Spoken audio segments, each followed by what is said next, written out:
cut the chicken into large cubes and marinate with yogurt, minced garlic and ginger, lemon juice, garam masala, turmeric, paprika, red pepper powder, optional, oil, and salt.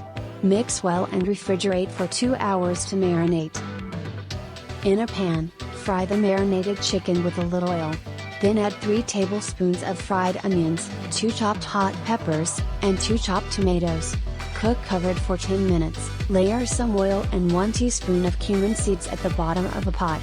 Then add some drained rice, followed by the chicken mixture and 3 tablespoons of chopped cilantro and mint. Add another layer of rice. Sprinkle steeped saffron on top of the rice. Cover and cook on low heat for 30 minutes until done. Enjoy your meal.